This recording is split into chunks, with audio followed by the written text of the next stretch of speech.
E aí pessoal, tudo bem? Hoje tivemos a primeira convocação do Dorival Júnior como técnico da seleção brasileira. Ele que vem de ótimos trabalhos aí em São Paulo, Flamengo, agora assumindo essa super responsabilidade aí de convocar e de comandar a seleção brasileira. Essa convocação diz respeito aos dois amistosos que a seleção brasileira vai disputar contra a Inglaterra e Espanha. Contra a Inglaterra no dia 23 de março e contra a Espanha no dia 27. Então são jogos que vão acontecer mais ou menos daqui a algumas 3 semanas, né? Daqui a uns 20 dias. Bom, vamos dar uma analisada nessa convocação, entender um pouco quais que são as intenções aí do Dorival. O Brasil que não vive um bom momento, né? Teve um ano de 2023 super conturbado, seja com o Ramon Menezes, depois com o técnico interino, que foi o Fernando Diniz, e enfim, ele dividindo o trabalho entre Brasil e Fluminense.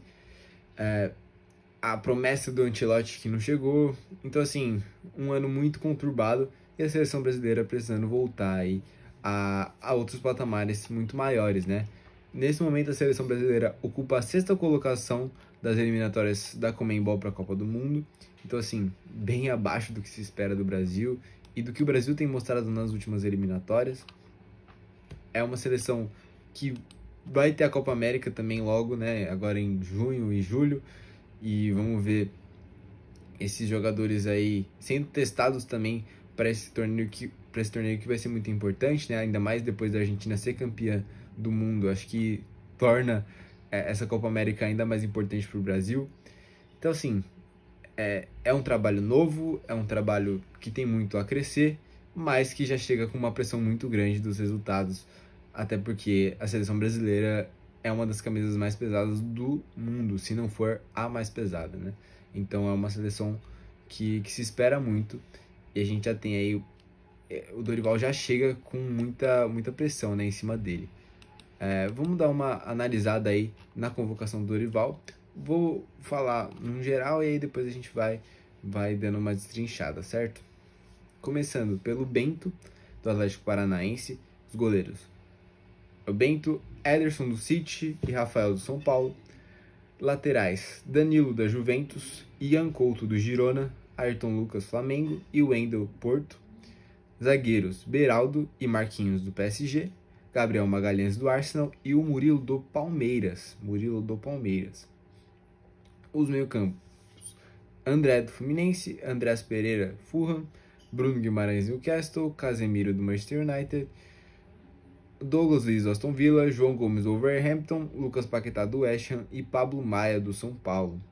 Os atacantes são Endrick do Palmeiras, Martinelli do Arsenal, Rafinha do Barcelona, Richarlison do Tottenham, Savinho do Girona, Rodrigo e Vini Júnior do Real Madrid, certo? Então a gente tem algumas questões aí, né, dentro dessa seleção. Vamos dar uma analisada aí, nome por nome, e pensar um pouco sobre o que o Dorival pensou. Eu queria também dar alguns pitacos aqui, certo? Começando pelos goleiros, para mim, Ederson e Bento, assim, tinham que ser convocados. Eu acho que o Bento vive muitos bons momentos aqui no Brasil há algum tempo já. E o Ederson é o Ederson, não tem como questionar. O Alisson tá machucado, então não é uma opção. Para mim, o Alisson seria titular, inclusive, nessa seleção brasileira. Mesmo com todas as críticas que ele recebe em relação à seleção, ele é um goleiro espetacular. Eu acho que muitas dessas críticas são infundadas. Então, o Alisson para mim seria até titular na frente do Ederson, mas tá machucado e não foi convocado. O terceiro goleiro ficou uma vaga em aberto aí, e a gente também tem algumas opções, algumas ideias. Tem o Perry, que foi pro Lyon, tem o próprio Everton, que não vive boa fase no Palmeiras. Eu vi algumas pessoas falarem do Léo Jardim, que fez um ótimo campeonato pelo Vasco, né? Um ótimo campeonato brasileiro pelo Vasco, ajudou o time a se manter na Série A. Eu acho que ele seria uma ótima opção, para mim seria o meu escolhido.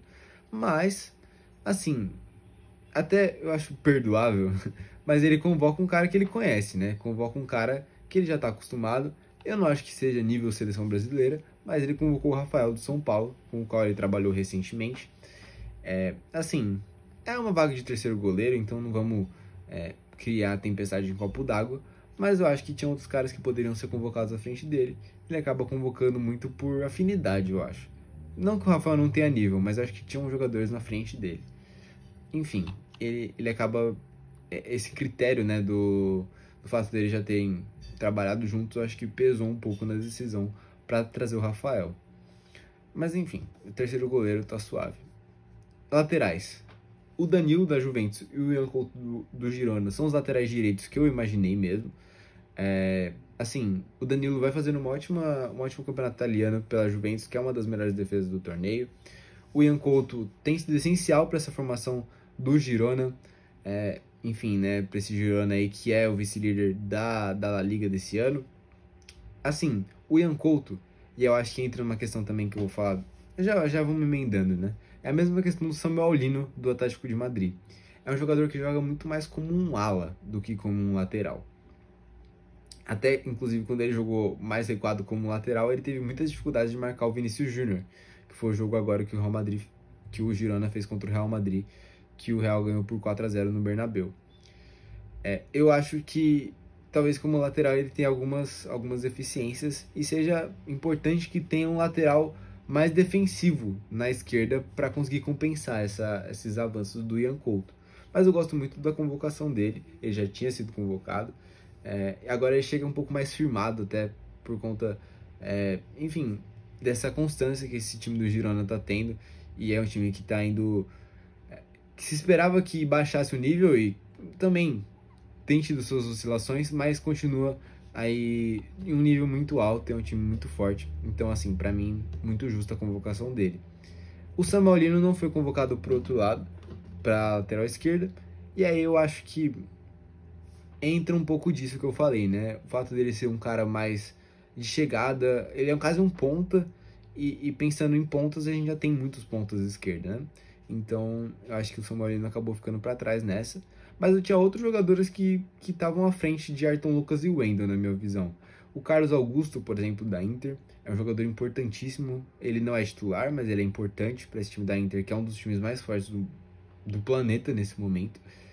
É o time mais forte da Itália. Eu acho que ele merecia ser convocado na frente do Wendel, por exemplo. O Arana também é uma ótima opção dentro do futebol brasileiro. Eu acho que, de novo, pesa um pouco essa questão dele ter trabalhado já com o Ayrton Lucas, o Ayrton Lucas ter feito uma baita Libertadores junto com o Dorival e tem sido um jogador importante, né? Fez um ótimo ano de 2023 também. Então, um cara que o Dorival já tinha trabalhado junto, e aí ele convoca. Mas, enfim, eu colocaria o Carlos...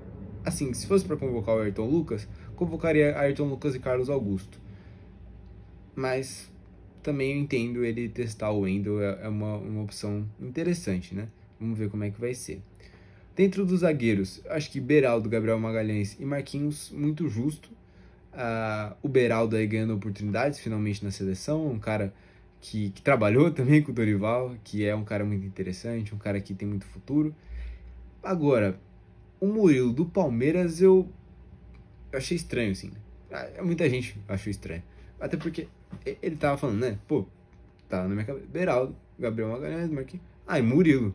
Murilo do Nottingham. Aí ele fala, Murilo do Palmeiras. Tipo assim, Murilo do Palmeiras. Eu, como palmeirense. Ele é muito bom jogador. Ele é um bom jogador na bola aérea. É um cara muito interessante.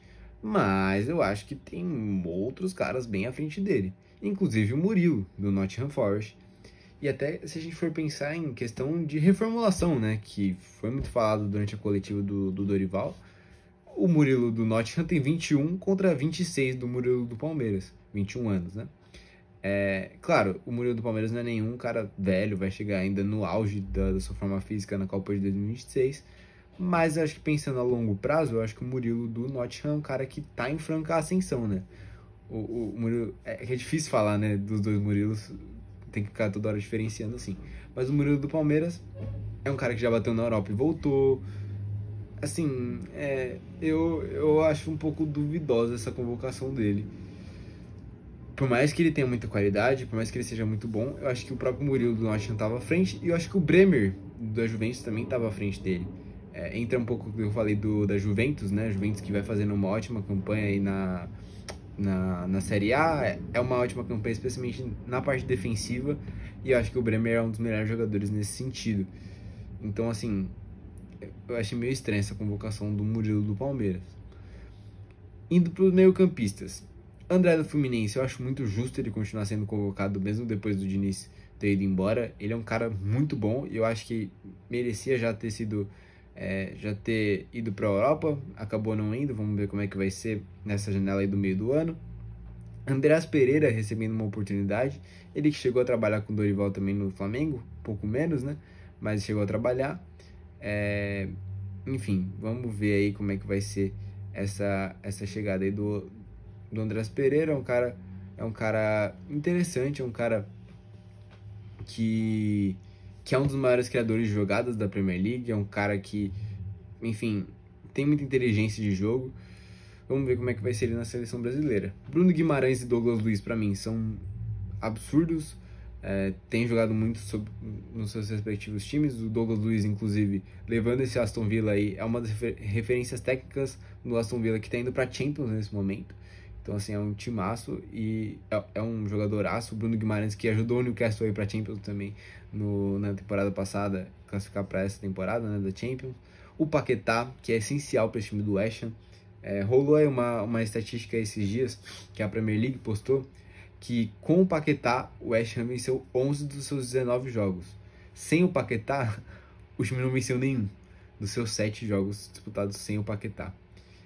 E aí ele voltando à seleção, né, ele teve alguns problemas ali com acusações em relação a esquemas de aposta, voltando à seleção. Vamos ver como é que vai ser. Mas ele é um cara que jogando, assim, acho que não tem muito como tirá-lo, até porque a própria FA, a Federação Inglesa, não tem tido nenhuma punição em relação a ele. Eu acho que não faria sentido a CBF punir dentro da seleção. E ele é um cara que pode agregar muito para essa seleção brasileira. O João Gomes, aí ele é um dos concorrentes aí a melhor jogador do mês da Premier League, né? Melhor jogador do mês de fevereiro. Um cara que tá jogando muito pelo Wolverhampton, jogou também com o Dorival no Flamengo. Casemiro. O Casemiro é um cara muito bom, é um cara com muita história, e eu acho que entra muito sobre o que o Dorival falou na entrevista, de que ele quer fazer uma transição com calma. E eu acho que faz muito sentido. Eu acho que o Casemiro ele dá uma estabilidade muito grande. Eu não sei se eu entraria ele como titular nos jogos, mas é um cara muito bom. E eu acho que ele dá essa estabilidade até pro próprio Manchester United, que tem muitas desestabilidades. Então, assim, eu acho que é importante que ele seja convocado. Por mais que pudessem ter outros jogadores, assim, eu gosto da convocação do Casemiro, tá? E aí, olhando pro último nome que eu não falei, eu acho que até entra um pouco... Eu vi uma galera falando isso. Ele achou que ninguém ia ver o Pablo Maia na seleção. Ele só... Pablo Maia, São Paulo. E foi continuando, assim. Porque, o Pablo Maia é muito bom. Assim, quando eu vejo amigos são paulinos meus, sempre quando falam do Pablo Maia, falam, meu Deus, ele é um gênio da bola. Ele é muito bom, eu já vi alguns jogos dele. E ele é muito bom jogador. Mas nível seleção brasileira, eu acho que foi um pouco a mais, assim, não sei. Eu acho que pro Veiga seria um nome importante. E aí, olhando um pouco para esses nomes dos meio-campos, né? Muitos jogadores ali mais de volância, né? Não volância, até porque hoje a gente tem muito esse meio que vai de uma área a outra e tal, esse box to box e sei lá o que. Mas esse meia mais 10, né? Mais camisa 10, eu acho que pode ser uma opção a mais que o Dorival pudesse ter no banco. Eu acho que o Veiga é um cara assim, um cara de mais chegada. Acho que o Paquetá, por exemplo, é um pouco assim, mas mais ou menos. Acho que ele ter essa opção no banco seria interessante. O Pablo Maia não vai ter muitas oportunidades, ainda mais contra a Inglaterra e a Espanha. Então, eu acho que, sei lá, eu achei meio precipitada essa convocação dele. Acho que não é o momento ainda. Eu acho que vai chegar o momento do Pablo Maia ser convocado. Quer dizer, no caso, não, chegou, né?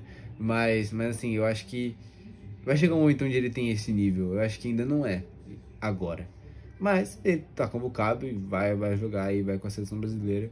Vai ser uma ótima uma ótima maneira aí dele crescer como jogador também, né? A gente teve outros jogadores nessa mesma situação, o próprio Danilo do Palmeiras, que talvez estivesse um pouco abaixo de outros jogadores na Europa, mas foi convocado. Então vamos ver como é que vai ser essa estadia do Paulo Maia nas dependências da seleção brasileira. E os atacantes, para mim, Rodrigo e Vini Júnior, indiscutível. O Savinho tinha que ser convocado também. É a primeira convocação dele, né? Mas assim como o Ian Couto tem sido essencial para esse time do Girona chegar tão longe, é um dos líderes de assistências da La Liga, é um cara que faz muita diferença e merecia ser convocado. Martinelli também tem jogado muito, e de novo, né? Mais uma vez convocado. Endrick é o futuro, né? E até pensando nessa questão de reformulação, ele tem jogado muito bem no Palmeiras, foi importante para a seleção aí, que não se classificou para a próxima Olimpíada, mas ele foi importante dentro do pré-olímpico. Enfim, eu acho que também muito justo, já vinha sendo convocado. O Richarlison que já tem 10 gols nessa Premier League, é um cara muito bom, é um cara que tem qualidade, é um bom centroavante. Teve os problemas em relação à mente, em relação à cabeça dele, que, enfim, não estava muito bem. Agora, já se recuperando, jogando bem. Agora, é questionável, né? A gente tinha outras opções, como o Pedro, talvez o Gabriel Jesus. Eu gosto muito do Gabriel Jesus, apesar de tudo que o pessoal fala dele, apesar das copas dele. Eu gosto muito do Gabriel Jesus. Mas eu entendo, eu acho que eu colocaria o Richarlison também à frente desses jogadores. Até porque o Pedro tá se sacando muito, mas também tá jogando um carioca, né? Então a gente tem que levar isso em consideração. Mas o Richarlison tá bem, tá em bom momento, e eu acho que é importante para ele voltar para a seleção brasileira. É um cara que vai ser interessante ver como é que o Dorival vai conseguir utilizá-lo. Ele que tá machucado nesse momento, não vai jogar o próximo jogo pelo Tottenham. Inclusive saiu essa notícia hoje, mas tá tudo conversado entre a CBF e o Tottenham, e ele vai poder jogar os jogos contra a Inglaterra e a Espanha. E por último, o Rafinha. E aí eu acho que tem uma questão. E aí eu acho que o Rafinha é muito bom. E aí eu queria fazer uma comparação que pra mim seria o jogador que eu convocaria na frente dele. Rafinha e Vitor Roque. O Rafinha, ele tá na hierarquia do Barcelona muito à frente do Vitor Roque. O Vitor Roque é um jogador que chegou agora, é um jogador que, enfim, tá começando a ganhar seus minutos, entrar aqui, entrar ali. O Rafinha já é um jogador, é um titular, é um jogador que joga mais constantemente. Nem sempre é titular, mas é um jogador que joga constantemente. E assim, ele tem mais moral na hierarquia do Barcelona. Mas eu acho que, olhando para a quantidade de pontos que a gente já tem dentro dessa seleção, Martinelli, Rodrigo, Savinho, Vini Júnior, acho que a gente já tá bem servido aí. O Endrick não é bem um centroavante, mas também joga mais pelo meio, mas pode cair pelas pontas. Eu acho que seria o ideal convocar mais um centroavante. Para mim seria o Vitor Roque. De novo, ele também é um jogador que não faz tanto esse pivô, né? Joga mais de frente, correndo em direção ao gol. Mas eu acho que seria um jogador interessante e eu convocaria ele à frente. Até pensando de novo nessa reformulação. E eu acho que talvez esse passo que ele já deu, né, de ir para a Europa, ele tá até um pouco à frente do Endrick. Claro, né, em questão de idade, o Endrick nem pode ir para a Europa ainda. Não tem nem idade para isso.